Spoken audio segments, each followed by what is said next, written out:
सारे तीर्थ बार बार, गंगा सागर एक बार। गंगा सागर भारत के तीर्थों में से एक महातीर्थ है। गंगा जी इस स्थान पर आकर सागर में मिलती है। इस स्थान पर राजा सगर के 60,000 पुत्रों को मोक्ष प्राप्त हुआ था।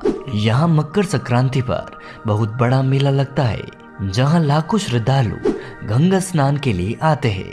कहते हैं यहाँ पर संक्रांति पर स्नान करने से 100 अश्वमेध यज्ञ और 1000 गौएं दान करने का फल मिलता है। भारत की नदियों में से सबसे पवित्र गंगा नदी है, जो गंगोत्री से निकलकर पश्चिम बंगाल में आकर सागर में मिलती है। गंगा का जहाँ सागर में मिलन होता है, उस स्थान को गंगा सागर कहते हैं। इसे सागर द्वीप भी कहा गया है। यह स्थान देश में आयोजित होने वाले तमाम बड़े मेलों में से एक गंगा सागर मेले के लिए सदियों से विख्यात है।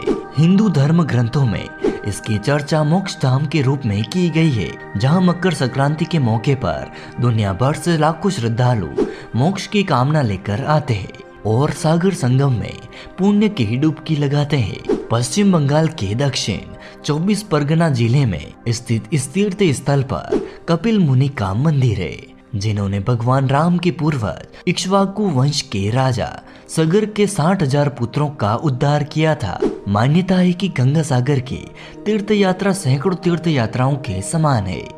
हर किसी को यहाँ आना नसीब नहीं होता है। इसकी पुष्टि एक प्रसिद्ध लोकोक्ति से होती है, जिसमें कहा गया है कि सारे तीर्थ बार बार, गंगा सागर एक बार। हालांकि यह उस जमाने की बात है जब यहाँ पहुँचना बहुत ही कठिन था।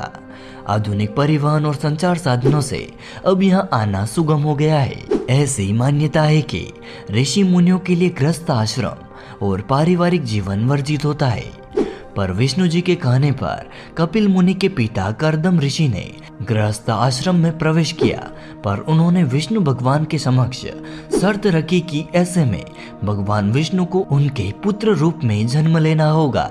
भगवान विष्णु ने शर्त मान ली और कपिल मुनि का जन्म हुआ। बाद में उन्हें विष्णु का अवतार माना गया। आगे चलकर गंगा और सागर के मिलन स्थल पर कपिल मुनि आश्रम बना। कपिल मुनि